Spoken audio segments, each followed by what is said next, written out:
Welcome back to Just Chattin', and this is the series of videos we do on Thursday and Sunday evenings just for our own entertainment.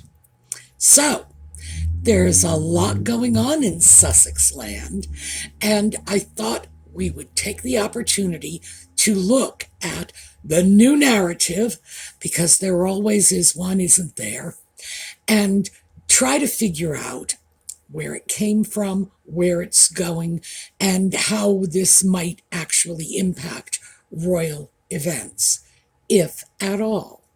So, we are going to get into this when we get back.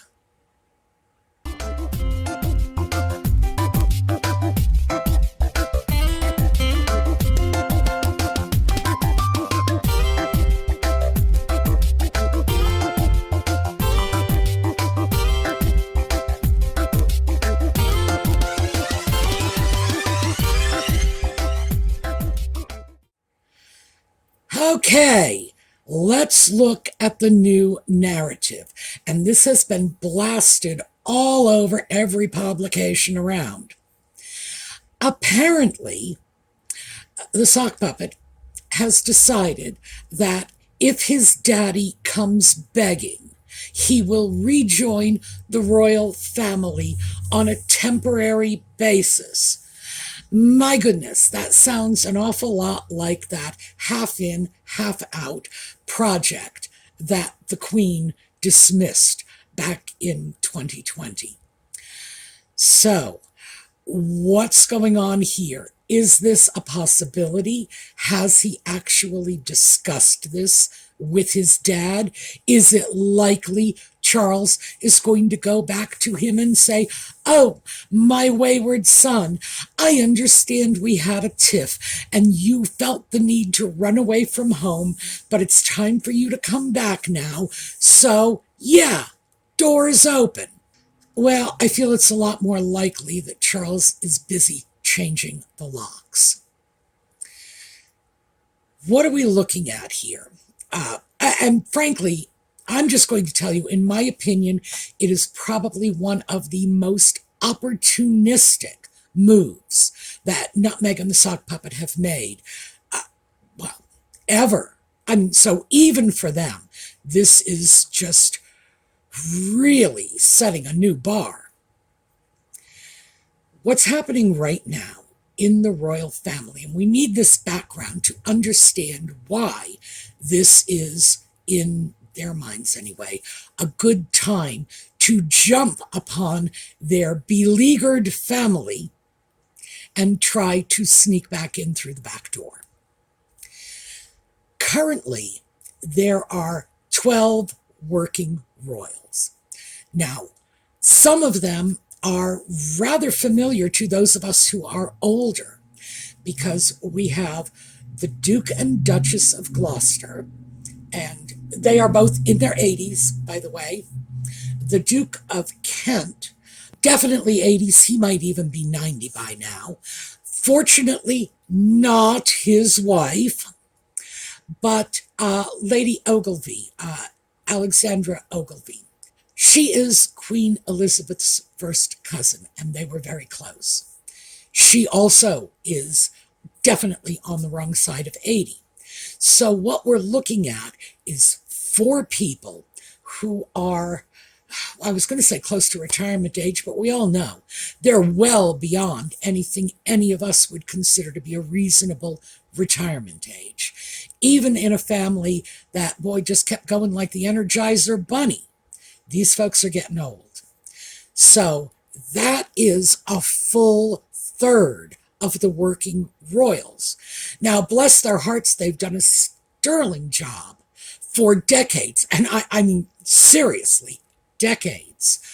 But can they be relied upon to keep the royal family engagements moving along smoothly? Probably not. Probably not. The time is coming soon for all 4 of them when it will just be sitting on the back porch in the rocker and enjoying their final sunsets.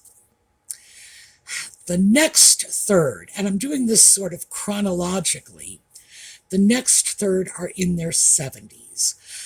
The oldest of which is Camilla at 76. And then we have Charles, Anne, and Timothy Lawrence, Anne's husband, who is, no, he's 68 right now. He'll be 69 in a couple of weeks, so I'm going to call him 69.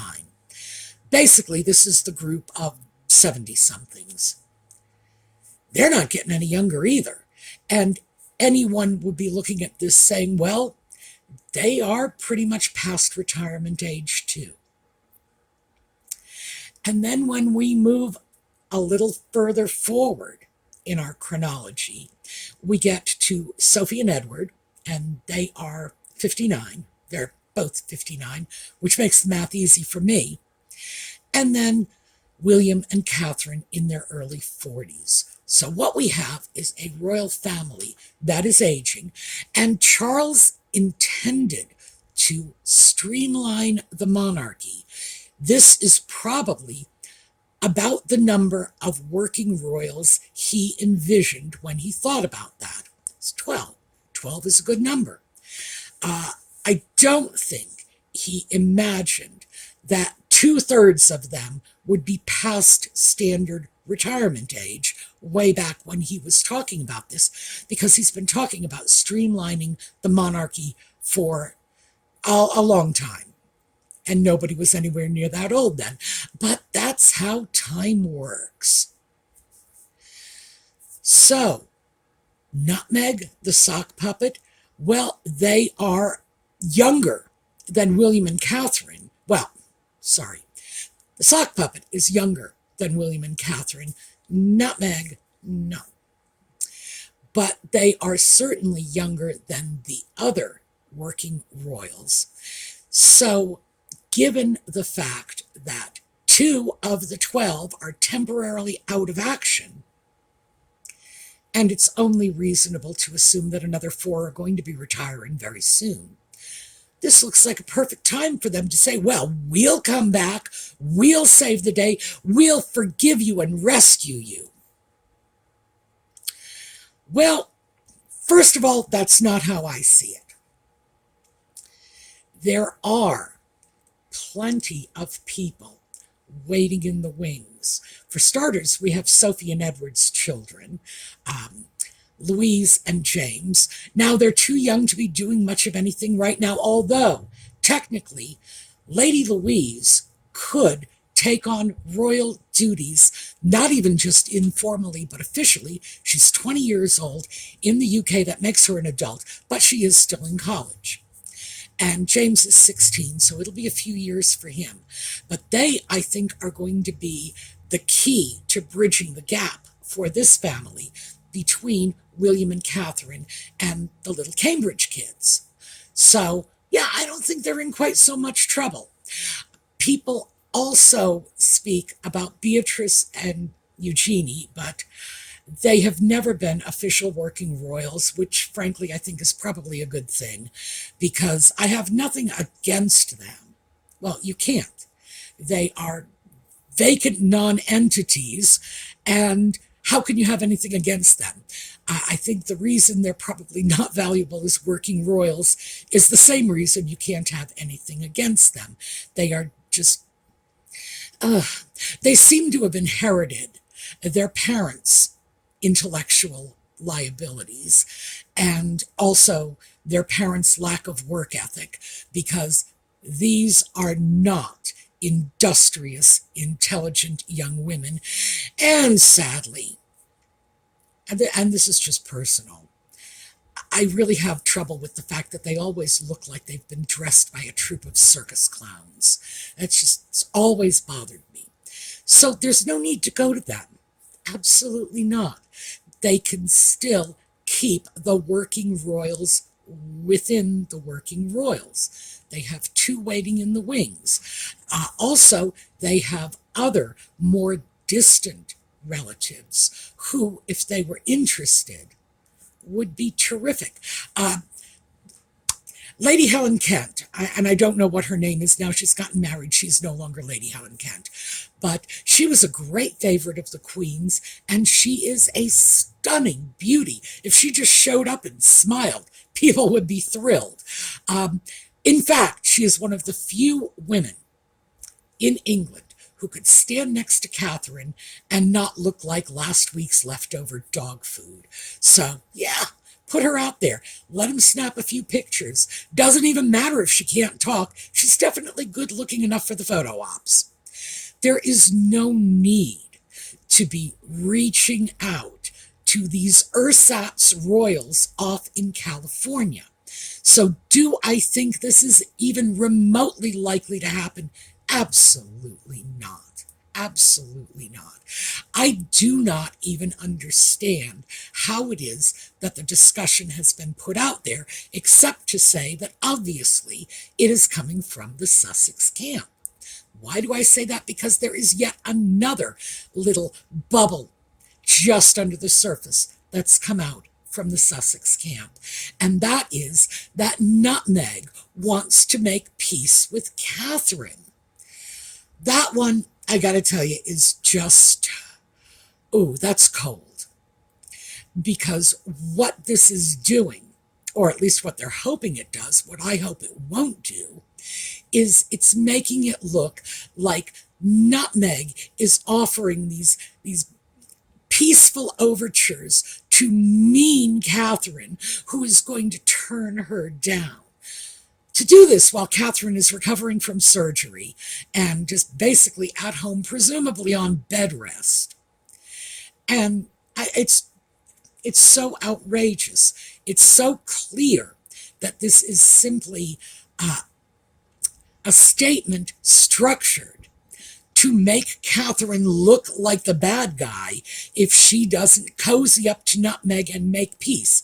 What nonsense. So, yeah, that it's overt manipulation. It's so obvious that it's laughable. So we know it came from Nutmeg, because even though she thinks she is the master manipulator, she never really got away with that with anyone, well, other than the sock puppet. So I can easily say anyone with half a brain. No, it's just absurd, but it is part of the narrative. We are willing to forgive and forget and go back home and bail out our family in their time of trouble. They are repulsive. They trample everything in their path. Wow. Obviously, where this is coming from is Nutmeg and the sock puppet realizing that without that royal connection, they are going down the toilet fast. And there's a reason for that, because they are, remember I said Beatrice and Eugenie don't trouble me because they're just non-entities. They're not smart enough to be difficult. They're not industrious enough to be problematic. They just stand there, like I say, looking like they've been dressed by a clown circus. That's it. Fine, let them do it. But Nutmeg is just smart enough to be very, very problematic. Now, she's nowhere near as smart as she thinks she is, but then again, who is? I mean, really, because she thinks she is just God's gift. She is smart enough to be problematic, and she is also smart enough to know their only hope for the future is to get back into the good graces of the royal family. I don't think this is likely. I think they've burned the bridges. I don't even think the sock puppet really wants to. As many people have pointed out, when he was giving that interview recently up in Vancouver, oh, and apologies to my Canadian friends. I know you don't want them. I know you're stuck with them for a while. So we feel your pain. Believe me, we in the U.S. truly feel your pain. He was giving that interview. While he was talking about how much he loves his family, he was shaking his head no the whole time. And anyone with even a rudimentary knowledge of body language can tell you that when you say yes but shake your head no, it's the head you watch, not the words you listen to. Does he love his family? I doubt it. I doubt it, and I think that's what he was expressing. However, one of the things we need to look at is his family, Charles in particular, may well love him. Would Charles sacrifice the entire royal family, the monarchy, for this? I very much doubt it. Very much. And I think, given the fact that we don't know the nature of the cancer they discovered, we don't know how advanced it is, we don't know if Charles might not be compelled to look to his legacy at this period in his life. I don't feel it's very likely he's going to do anything like that. But on that subject, of course, the sock puppet did say in that interview, as well as the whole "I love my family," that he had spoken with his father in that very brief interview they had, and he implied that he knows a lot more about Charles's medical condition than he's letting on. I, however, think that one was deliberate. I think he doesn't know very much at all, because remember, according to sources, Camilla was also present for that meeting. And I do not think that Charles alone, and certainly not Charles with Camilla, would be prepared to trust the sock puppet with any kind of sensitive information, knowing that he wastes no time in leaking it. So, do I think they gave him the info? No, I think he just wants us to think so. Remember, they need to make us think they're back in good with the royal family. But he did say another interesting thing in that interview, which I found utterly stupefying. He said that he had considered U.S. citizenship. And I was floored by that, because I'm not one of those check my brain at the door Americans, my country, love it or leave it. No, I have been very critical of my country, my government, my government's policies. And I've often said, I love my country, but I fear my government. The fact is, I came of age in the Vietnam War. I was a child of the 60s. I was out in the streets protesting. My country has done a lot of things that has made me irritated with it. But I have never once considered renouncing my citizenship, and I never will. I can't even wrap my head around that. And I am not like American royalty.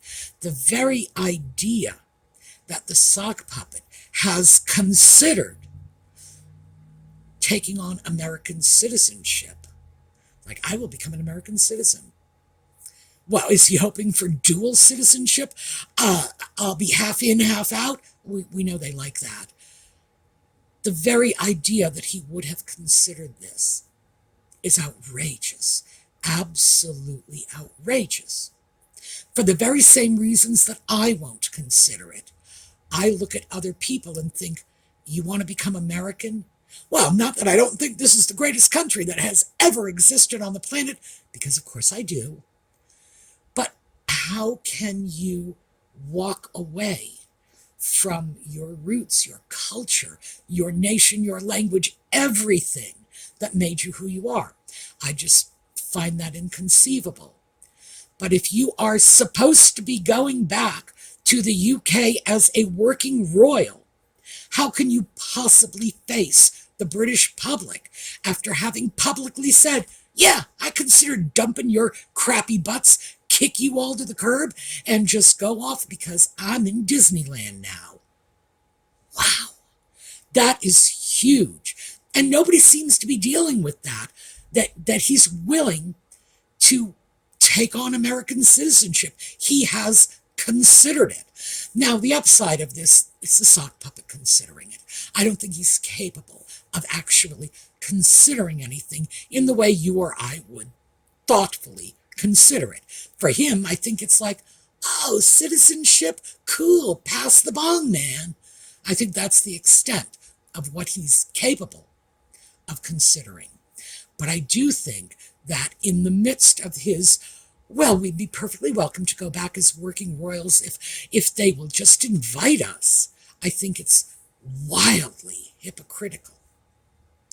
And then we have, of course, the changing of the names of the putative children to Sussex. Now, I can tell you something about this in the US because obviously this is where they'd have to do it.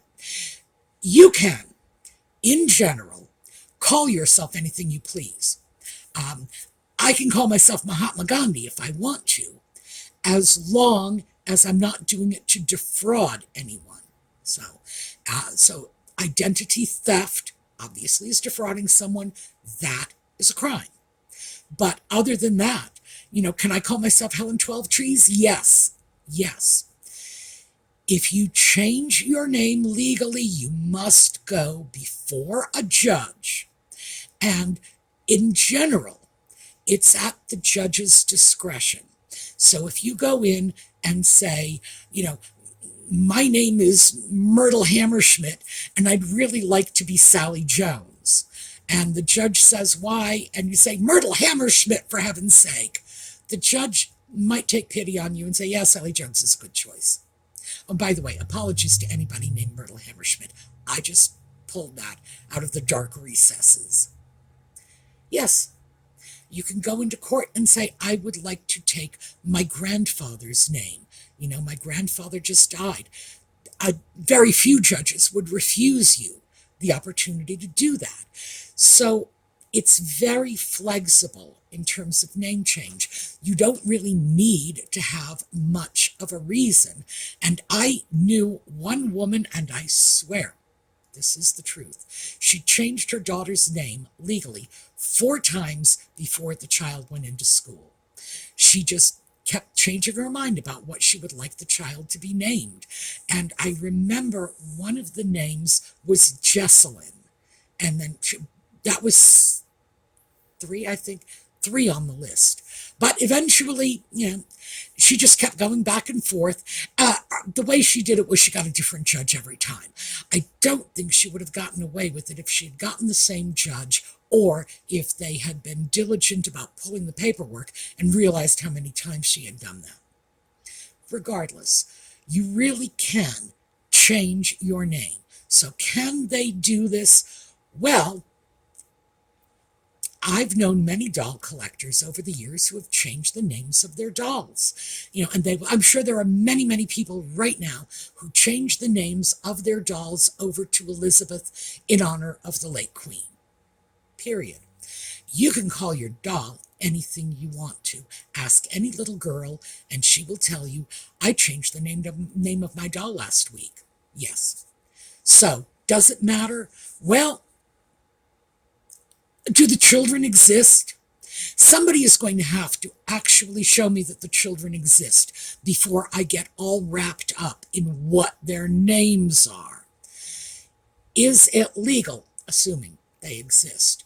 No, only if they go before a judge. Is it, however, a crime to call them Sussex or whatever? No.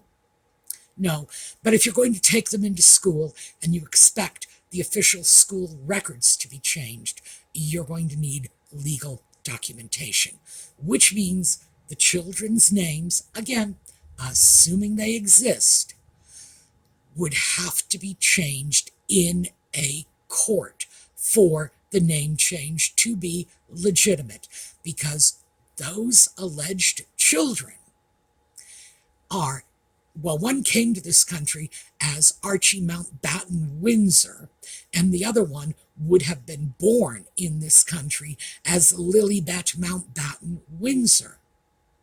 So you can call them whatever you please, but they turn 16 and they're going looking for a driver's license. The DMV is going to ask for a birth certificate, and it's going to say Mountbatten Windsor, and that's the end of the story. So this is just stuff and nonsense. And I do think, however, this does plug into that new narrative of we are returning to the royal family, in that by adopting the name Sussex, they are attempting to strengthen that connection, conform to the royal family's method of identifying their children, keeping in mind that the little Cambridges, frankly, are no more little Cambridges than they are little Waleses. They are just little prince and princess, no last name, because that's just how it works over there. So, which is good for me because I can never remember to call them Waleses. I'm still stuck with Cambridges, which is how I knew them coming into the world. So, yeah, I think they're trying to conform to that, and it is a part of their "we are so royal" ploy, but also a backup position. This is their fallback. If the royal family rebuffs them, then they can take that name, Duke and Duchess of Sussex, which they are apparently using now. There's no more, oh, it's just Meghan and Harry. No, that's all gone by the wayside. Same with, we don't want titles for our children. We'll let them decide when they're grown up, and all the rest of that nonsense, that they think we've forgotten about.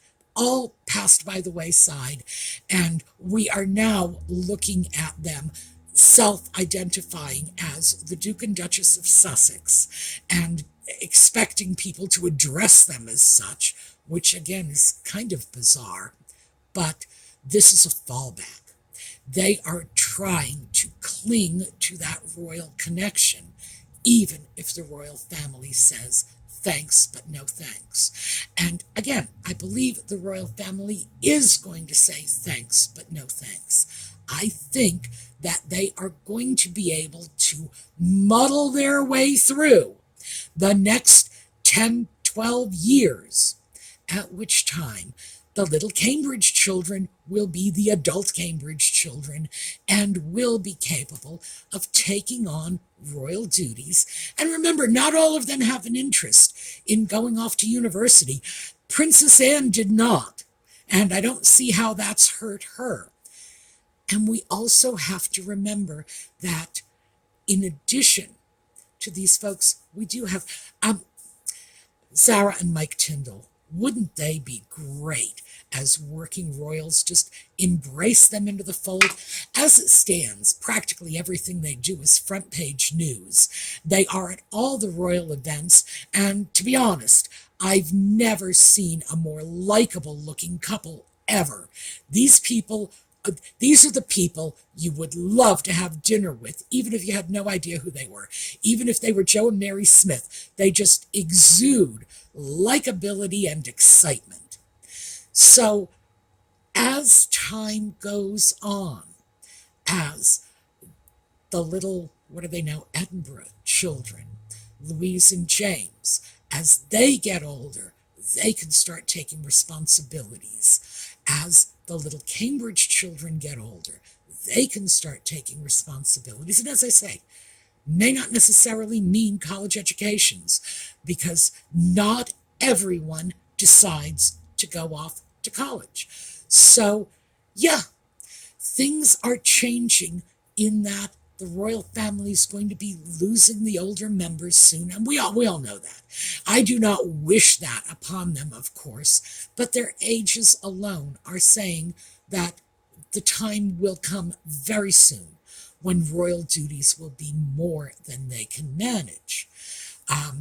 As for the next group, that 70s group, well, I don't think Charles is slowing down anytime soon, and I would be willing to bet that, Anne will be last man standing. She'll turn out the lights when everything else is said and done. I think they will go on for a long time, and I think with the 40, 50-something group that is still there to deal with things, that royal engagements are safe until the next generation can come up and take over. And like I say, there are plenty of choices within the more extended royal family if you wanted to just pull people in. The Tyndalls would be great for it. They certainly seem to be They seem to have the temperament for it. Lady Helen Kent absolutely has the looks for it. They could just gather the family together and start picking and choosing. They have more than they need without tapping the ersatz royals of Montecito. No matter how much Charles might love his darling boy, he's not stupid, and he understands what those two are capable of because he's seen it play out over the last 4 years. Will he make that mistake? I very much doubt it. Anyway, that is what I have for you today. We will take a look at a quick slideshow on the way out, and I will see you all next time. Meanwhile, have a terrific day.